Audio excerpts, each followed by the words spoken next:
Somewhere in the Atlantic, a naval warship is on a special mission to transport a brand new fleet of 21st century aircraft across the globe, to go to war for the first time.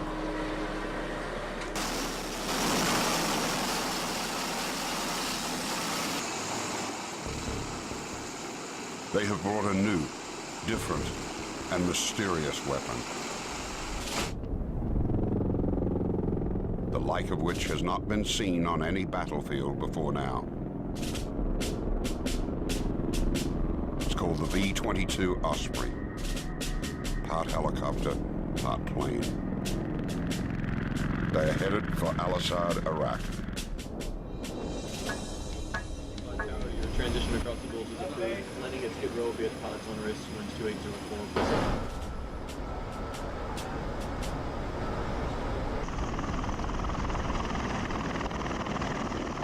It's a sprawling airfield, bigger than many American towns, the second largest military base in the war zone.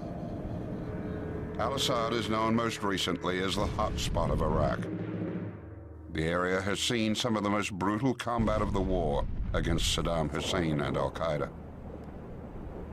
It's the new headquarters for a U.S. Marine Corps Assault Support Squadron, VMM 263. Coming from its home base in North Carolina, the unit is made up of 250 men and women, flying and supporting 10 Osprey V-22 aircraft. The Osprey could become a superstar of modern aviation.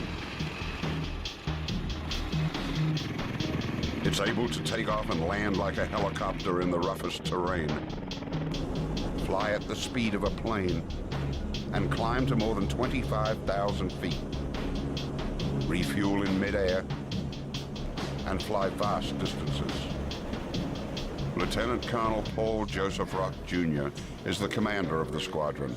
The Osprey's arrival here is a personal milestone.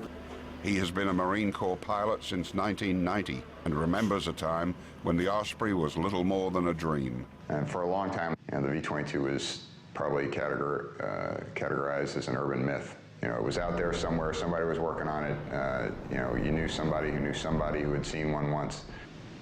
Seeing it was like seeing Elvis or Bigfoot. Rock started as a test pilot for the Osprey in 1997 and has been flying it ever since. He thinks the Osprey is made to order for the war in Iraq. From the standpoint of taking it to the bad guy, you got a lot more options. On her second deployment to Iraq, Captain Elizabeth Akaraba first flew helicopters in combat in 2004 and understands the challenges of the battlefront. I think the V-22 has fit into just about any and every mission that's out here. This is an aircraft, could take off vertically, fly 8 hours, and land pretty much anywhere. You don't need a 10,000-foot runway or whatever. If you need to land in the middle of a soccer stadium, or you need to land within the confines of an embassy compound, or you need to land right outside some bad guy's house because you're doing a hit where the grunts are going to go get them. I mean, that is what it really brings. I mean, it's a whole lot more flexibility in moving combat power around.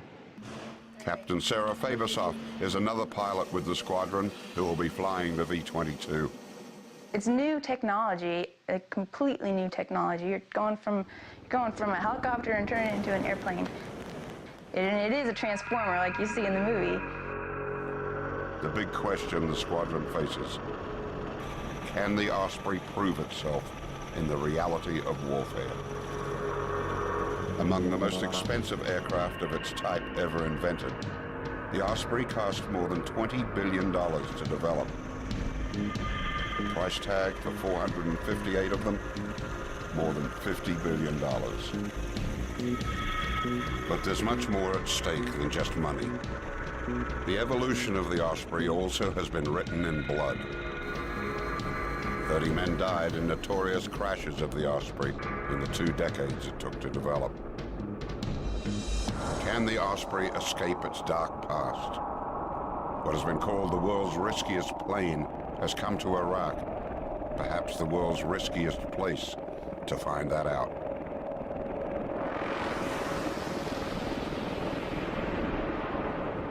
When you're trying to advance, when you're trying to do something revolutionary and bring a tremendous capability like that, it's not without pitfalls and risks.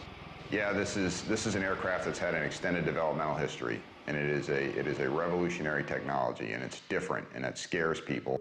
The squadron's assistant operations officer, Major Wes Spade, is on his second tour in Iraq. The Ospreys have been at the Al-Assad base for 4 weeks, and Spade is coordinating plans to take infantry troops into combat. But he has to face concerns the ground forces have about the aircraft. We realize this is a new platform, this is a new capability. There will be some growing pains. There will be some anxieties. The nacelles will always be there, right? So, we want to make everyone aware of the capability, but we're not, certainly don't want to force it on anyone. So Spade must tackle things one step at a time. We wanted to get daily operations in and around, our base and the airfield. That was our first priority. And the best way to do that is just provide general support to Marine sailors, soldiers, basic logistics movement, movement of personnel and gear from one forward operating base to another, airfields in and around from our home base at Al-Assad all the way to the furthest reaches of Iraq out to the west, and then into areas like Baghdad. Certainly we've shown to be very capable of doing that. But despite these achievements, there is still a reluctance to actually send the Osprey on a tactical mission. It's just that we don't have our established role yet. We knew coming in, we could think we're going to do certain things, and we prepared to do certain things, but you never really know what exactly you're going to do until people start asking you to use it. The job is find out, because you support the infantry, the ground combat element, what do they want? How do you get them what they want? The most difficult thing about being an Osprey pilot or in the Osprey community is having to reestablish ourselves, to fight just to be accepted as a part of the team is very difficult. We want to help the mission, we want to save lives, we want to fight the good fight, but we have to get through the established norms. We have to help people see us as not outside the paradigm, but perhaps a better portion of a new paradigm. The commanders and pilots know they have a great opportunity here to prove the Osprey and its capabilities. But they also know that the stakes are high. A failure now could doom the aircraft's future.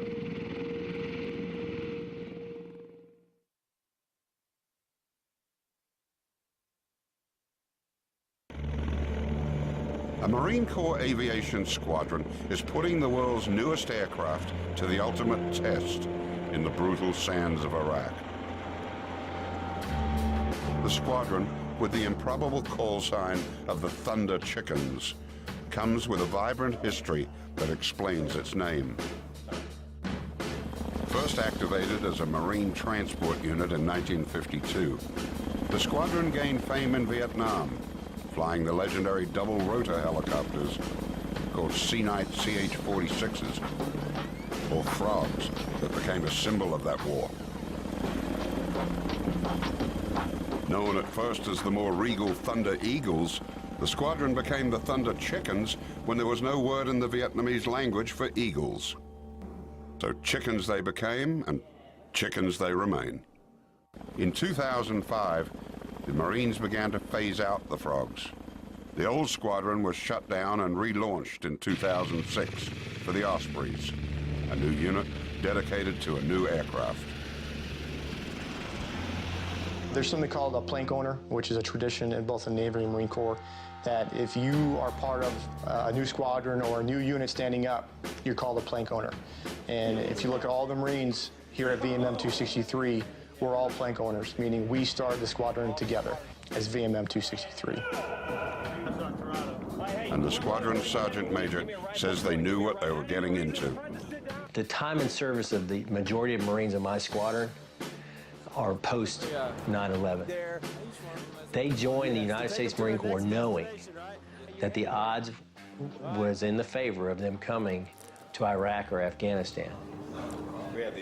The leader of the maintenance crew has 3 decades as a Marine, but many on his team were not even born when the Osprey was first tested.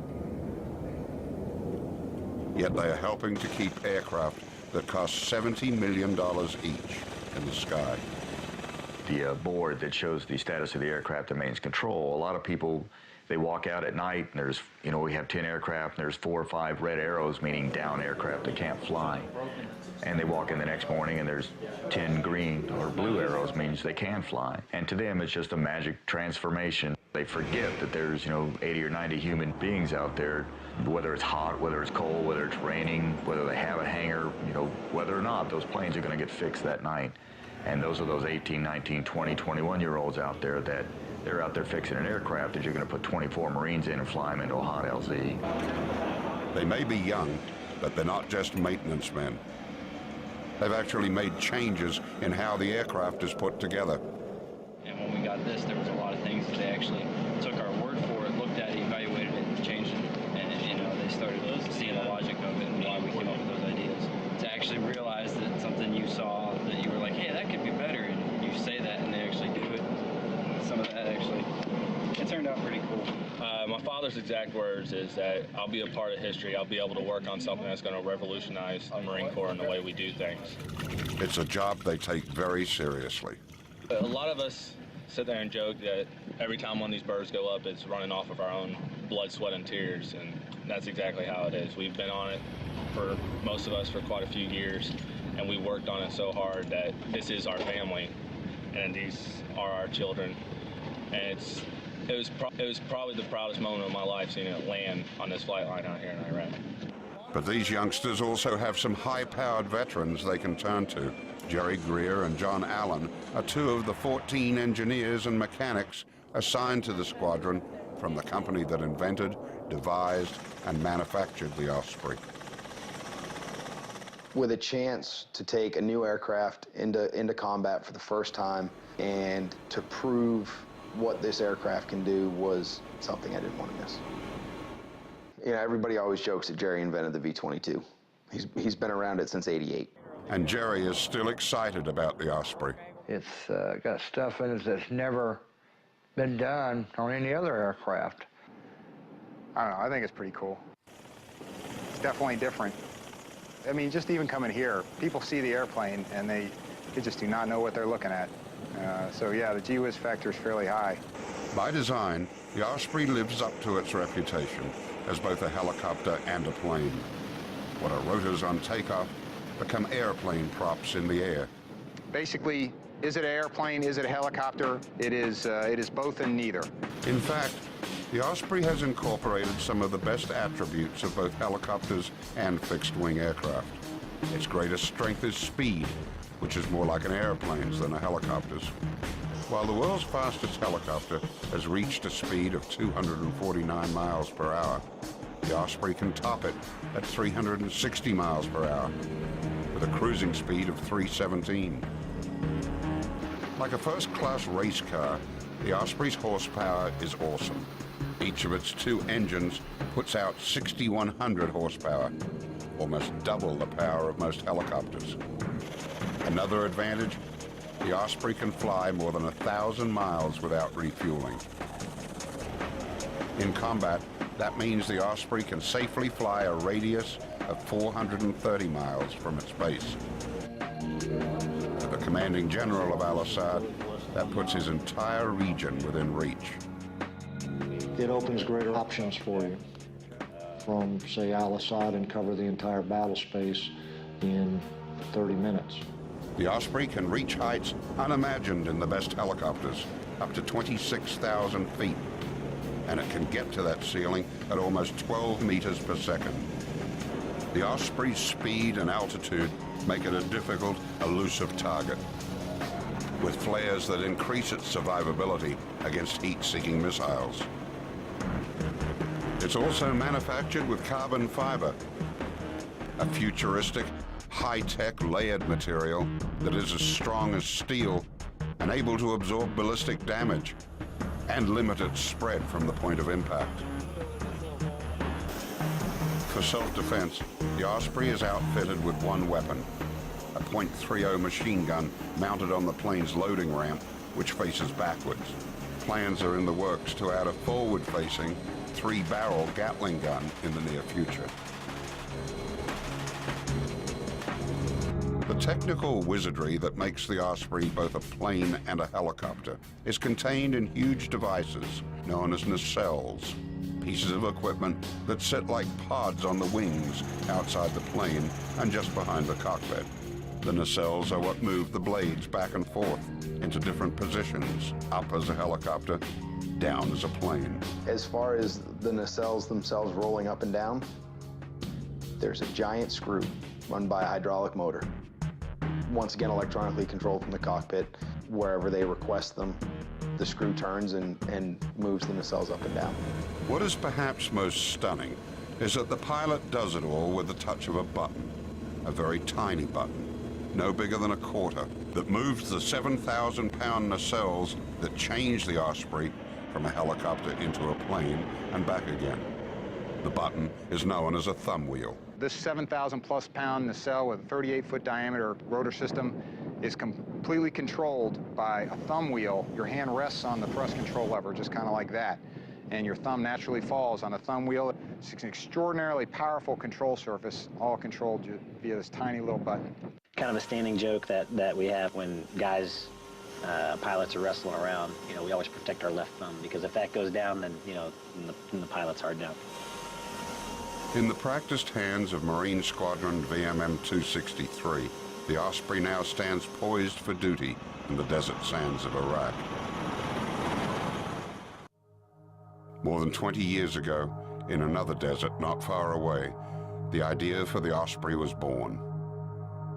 In 1979, more than 3,000 extremist students in Iran seized the U.S. Embassy. Then President Jimmy Carter ordered a mission to rescue 66 hostages. Planning for this rescue effort began shortly after our embassy was seized. But the mission was a disaster, ending in aircraft crashing in southern Iran at a remote location codenamed Desert One. To my deep regret, 8 of the crewmen of the 2 aircraft were killed. That disaster led to demands to develop a new type of aircraft that could not only take off and land vertically, but also could carry combat troops and do so at speed. By 1982, a partnership of Bell Helicopter and Boeing had won a U.S. government contract. They had Ospreys on the drawing board and later in testing. The plane first took to the skies on March 19, 1989. But with costs quickly doubling, the Osprey ran into major political opposition. Worse than that, the Osprey also encountered a series of crashes. The first crash occurred in 1991, with all crew members miraculously escaping alive. In 1992, a second crash killed 9 on board, 4 Marines and 5 civilians. But the worst was yet to come. In another 8 years, there would be 2 more crashes, killing 23 Marines. Well, I mean, if you're going to talk tough times, it would probably, at least in my experience, it begin with the mishap in Arizona, in Marana, Arizona, in April 2000. You know, that combined with the mishap later in the year in December of 2000, right there in eastern North Carolina. I mean, both, you know, tremendous tragedies in and of themselves. Both, you know, aircraft were full of friends of mine. A witness to the April crash in Arizona, Rock was flying in formation in one of 4 Ospreys, waiting to go into a landing zone. One section was going in to put some Marines in, while the second section was holding because we were going in to help with the extract. From a couple of miles back, Rock saw everything start to go wrong. You could absolutely see what was going on. We got a little side view mirror in the cockpit, and the first thing I saw was a reflected flash of that. I don't ever see light in my rearview mirror at night anymore and not think about that night. That crash was blamed on pilot error, but the crash in December 2000 was caused by faulty wiring and possible design flaws. The program was put on hold. At first, investigators thought that the nacelles, the essence of the Osprey's function, would have to be reinvented. There's no doubt about it. The aircraft was this close to not happening anymore. If they hadn't figured that out, again, the impression was the program may have been canceled. In time, investigators and engineers found ways to fix those technical problems and save the program. But the Osprey's bad reputation hung on and began to be automatically attached to any mention of it in the media. It was inevitably described as the troubled V-22 Osprey. Today, these pilots and crews are now ready to go. After flying and working on the Osprey for 2 years, they want to put the memories of the tragedies behind them. Despite the old track record, they say, the Osprey's day has come. In fact, those whose lives depend on the Osprey are now its strongest defenders. We all have families. I have 3 kids. I have a beautiful wife. None of us have any desire to be flying an aircraft that we think is going to kill us. But as much as the commander and his pilots support the Osprey V-22, can the aircraft survive its naysayers? Those who would judge the plane on its troubled past and not its potential. Even worse, could they cancel the Osprey's future before it even sees combat?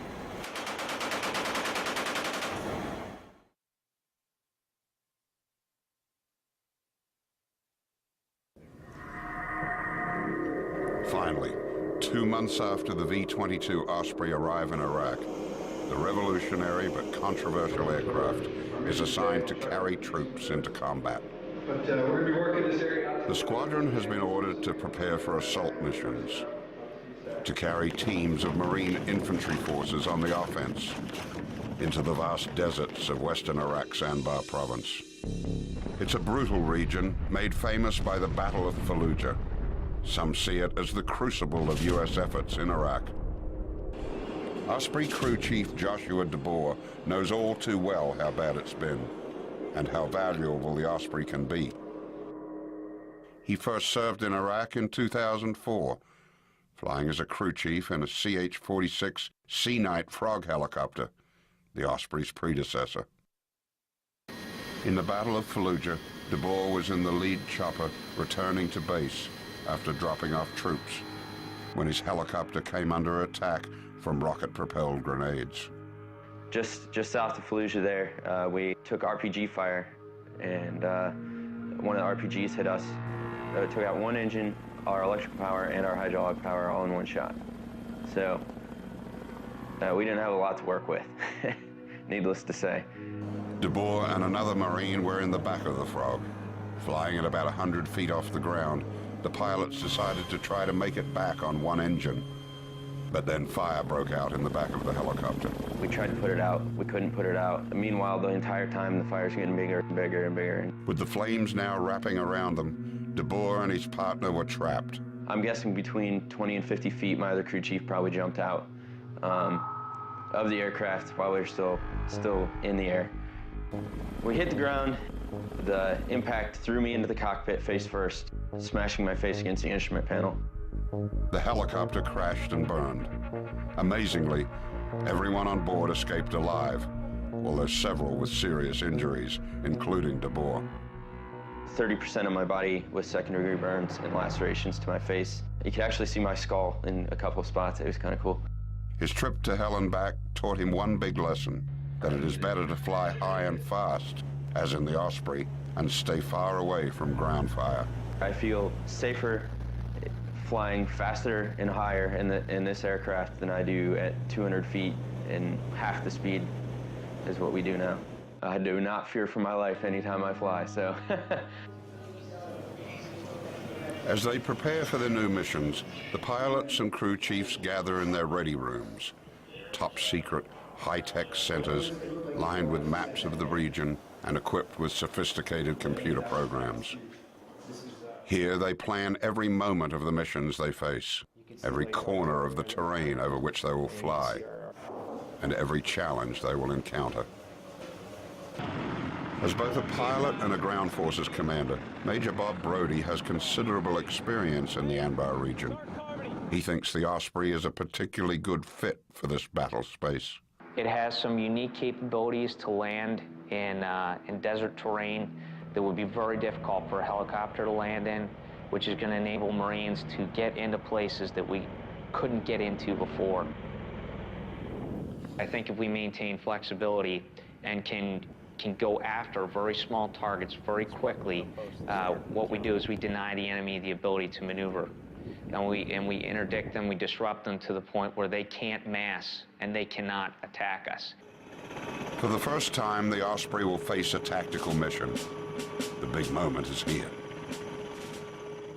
6 other aircraft will join the Ospreys on the missions. With 24 hours to go, all aircraft and infantry commanders converge to finalize exact logistics and what role each of them will play. Good afternoon, gentlemen. I think you all know me, Major Brody, call signs BAMS. Here's, obviously, from our planning preparation for this thing, this is a very complex mission in comparison to what we're used to be doing. So I think that it's going to require that everyone's on their A game for tomorrow, above and beyond what we're used to. There are still plenty of ground commanders who remain skeptical and worry about putting their troops aboard such a controversial aircraft. One of their major concerns, the Ospreys lack the ability to auto-rotate, an emergency maneuver executed by helicopter pilots if their engines fail. In auto-rotation, a pilot uses downdraft to get the rotors spinning as fast as possible to regain control of an aircraft and soften a crash landing. Because of its different design, the Osprey can't do this maneuver. But the team is confident they don't need auto-rotation. With its awesome horsepower, the Osprey can fly on one of its 2 engines in an emergency. And the chances of having 2 engines stop working at the same time are minuscule. I can't imagine both engines, receiving battle damage at the same time. If both engines are shot up, you probably have other issues, and auto-rotation is probably the last thing you're going to have to think about. But there are other problems. In part because of its speed, one of the real challenges will be how to fly the Osprey at safe distances from other aircraft. Deconfliction, or keeping space between all the aircraft on the missions to avoid collisions, is an object of concern. Deconfliction and working and operating around other aircraft, it's a serious business. It's honestly a meeting of the minds. It's a roundtable discussion, figuring out where assets need to be, and that is the next step. You can deconflict by altitude, by time, or by lateral, just by slapping a boundary down. Hey, you own this side, I own that side. This aerial ballet, and which is what it's going to work out to be tomorrow. And I know we'll do well, but just remember that the reason we're out there is to interdict, disrupt, and conduct, scouting and screening. And I think we're going to learn a lot tomorrow out there. The moment of truth is fast approaching. Tensions are high. It has taken decades to get to this point, but the squadron knows the morning will come quickly.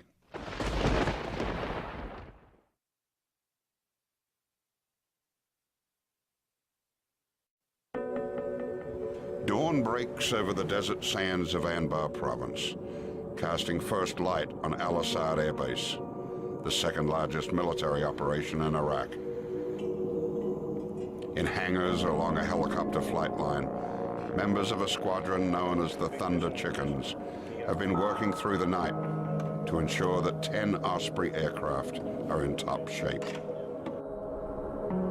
After decades of development, years of testing and training, after 2 months of preparation, the day of reckoning has arrived. This is the day that Osprey pilots and crews will, for the first time, take to the skies to fly ground forces on a combat mission. I don't know if you call it nervousness or just anxiousness, but yeah, there's always a little bit of butterflies before each mission.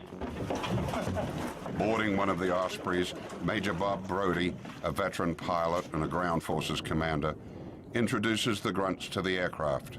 Most of them are seeing it up close for the first time. I've got a very important question. Send it. Where are the armrests? And is there an in-flight manual? Right here. Those of you that have not ridden on this aircraft, it is a sporty ride, and it's much different than on the 53. 53 kind of comes down. When it goes forward, it kind of leans forward. This is an airplane for all intents and purposes. So when they pull out of that zone, you're going to feel a lot of acceleration. So here's the last thing, gents. Obviously, everything goes sour on us. We need to start fighting. You just take care of business and don't worry about anything. All right, you just start taking care of that target. This is an aircraft unlike anything they've flown in before. Again, I can't overemphasize the acceleration and deceleration. All right, we're going to accelerate, rather rapidly. So make sure you grab on everything that you've got. Okay, try to strap it in. You guys definitely need to be strapped in, especially guys in the back. For the Iraqi armed forces joining them on the mission, it's total future shock. They've never seen anything like this. This is our newest airplane that we're flying in over here. It's a STOL support aircraft. طيارة جديدة طبعا عليها استطلاع طيارة جديدة أول مرة يستخدموها باستطلاع عمليات الاستطلاع يمكن طيارة هليكوبتر بس بعدين الجناحات تكون طيارة اعتيادية طيارة مرة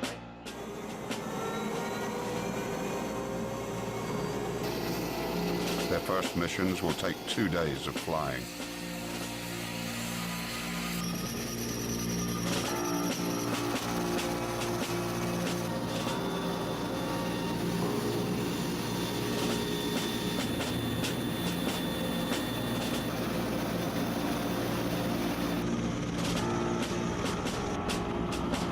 Three Ospreys head out across the vast landscape, joined by a Huey attack helicopter and a Super Cobra gunship. Their destination is 34 miles to the northeast, an area code named RSA. On day one, their target is a village, codenamed Buccaneers. Intelligence reports have determined it is a regular rest stop for insurgents infiltrating Iraq to bolster enemy forces. The Marines need to cut them off at the pass. The Ospreys are flying more than 40 Marines into the village so they can make contact with leaders of the local community and demonstrate a show of strength. They plan to go door to door in search of suspects. But first, they must get there safely. Armed with Hellfire missiles, rockets, and heavy-duty machine guns, the Huey and the Cobra carry the firepower to act as escorts for the mission. As they head to their first destination, the Ospreys fly high to stay out of range of any surface-to-air missiles or rocket launchers until the last moment. The Cobra and the Huey are the first to fly down close to the village, spotting the safest and most efficient landing zone for the Osprey to drop down and unload the troops. On board the low-flying Huey, a door gunner prepares a smoke flare signal, tossing it out of his helicopter to mark the best location for the Ospreys to land. In moments, the Ospreys swoop down, descending first in plane mode. Then rotating their nacelles, the equipment that changes them from planes into helicopters, they make the final descent. As they land, the environment fights back. Like any helicopter landing in this desert, the Osprey's giant blades stir up a blizzard of flying sand and dust. It is the type of situation that can turn deadly. It can blind or disorient pilots and the crews guiding them down. But the Osprey has a sophisticated computerized control system that comes to the rescue. For the hover couple, the system links with an onboard global positioning system, or GPS, to automatically read the plane's position and height and help land the aircraft for the pilot. Once safely on the ground, the Osprey pilots have another technical advantage. Thick sand wraps around them and threatens to blind the ground troops as they disembark. The pilots engage the nacelles to blow away the sandstorm. Once it's clear, the Marines' infantry forces hit the ground quickly, fanning out around the village. They will stay on here as the Ospreys again take to the skies and return to base. Security in Anbar province has improved enormously since the first Marines arrived here in 2004, but the enemy is still a serious threat in this region. Sending the squadron on these missions, the commanding general of Al-Assad is determined to turn the tables. There's still an active enemy out there, but we maintain a high operational tempo in support of all the actions here in order to keep continuous pressure on it. We want Al-Anbar to be a dangerous place for a foreign fighter or for an insurgent. Trying to cover this vast region by ground alone would be impossible. Distances the Osprey can cover in minutes could take hours. And here, the Osprey also outstrips helicopters.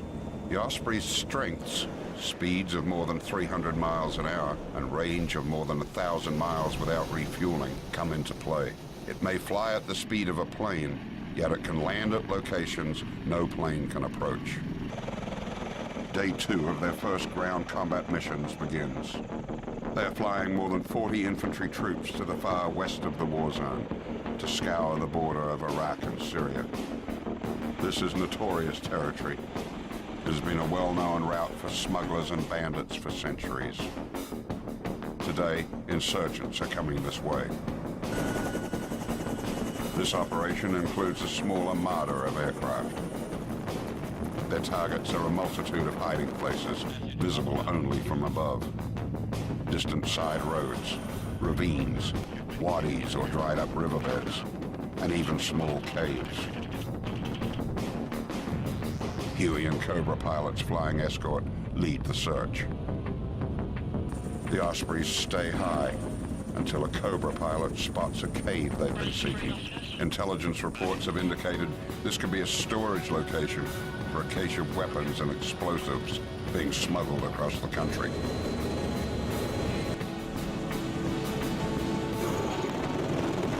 Once again, it's time for the Ospreys to bring in the infantry.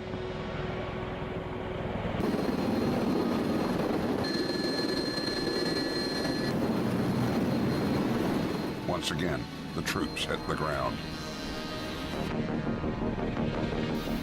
The Ospreys wait while the infantry forces close in on the cave. But it's a dry hole. If it has been used as a weapons storage facility, it's now been emptied.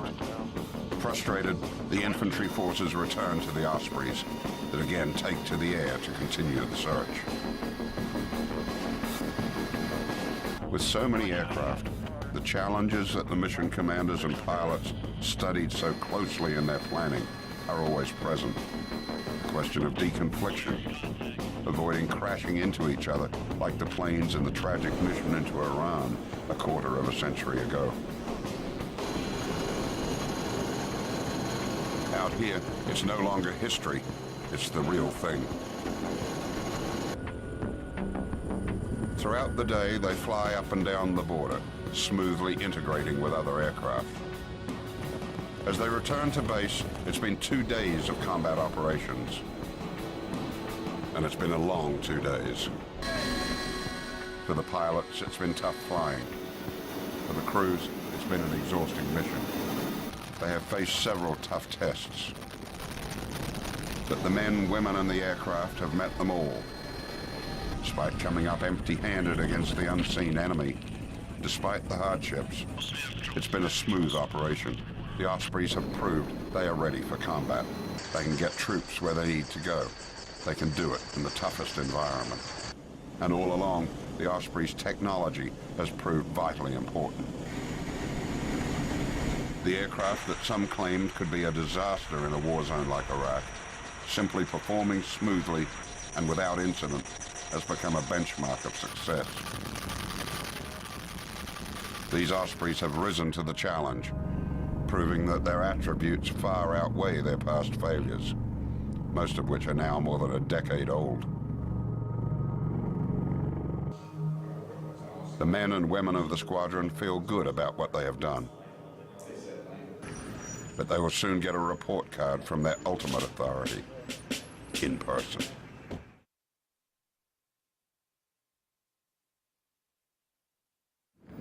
Daily life in Iraq is no day at the beach, but for the squadron known as the Thunder Chickens, it has its moments. On the Osprey's windswept flight line, Captain Michael Parrott has just returned from his first mission flying as the commander of his aircraft. And his support team has a ceremony awaiting him, a type of military baptism to celebrate the moment. So it was an eventful day. My first flight as an aircraft commander in the V-22. This is the perfect ending to a perfect day. Oh, very nice! All right. As dirty as I can smooch it. Oh, God, get the fuck off me! What? A day to remember, with friends and in a career. But a new day brings another, more dignified ceremony. The arrival of the Commandant of the United States Marine Corps, General James T. Conway. He has come here to see Osprey operations on the front line firsthand. Bless you, man, for what you do. Keep doing it. Keep on doing it, warriors. It is revolutionary across the entirety of the world, and we're just excited to see you guys and gals continue to prove this thing to DC as much as we He likes what he sees. He says the Osprey is making history, that the Osprey represents the future, not just here, but around the world.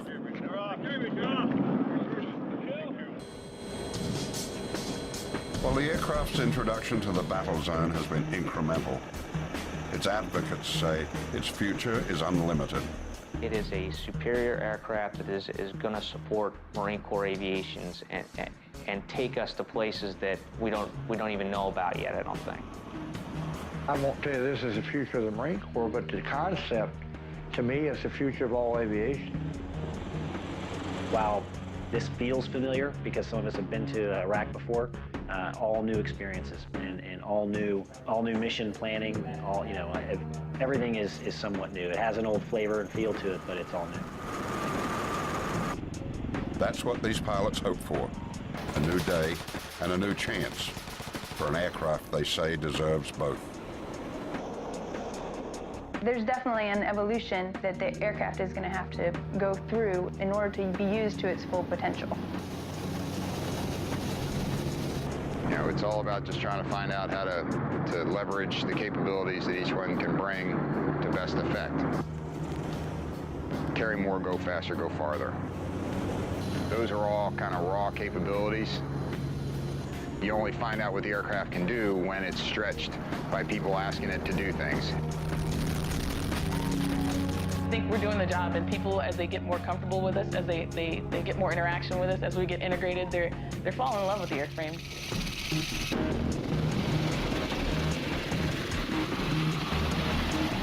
It has taken a quarter of a century of tough challenges to bring the Osprey V-22 tiltrotor aircraft to this distant battlefield for the first time. It's been an arduous journey, but its advocates insist it's only the beginning.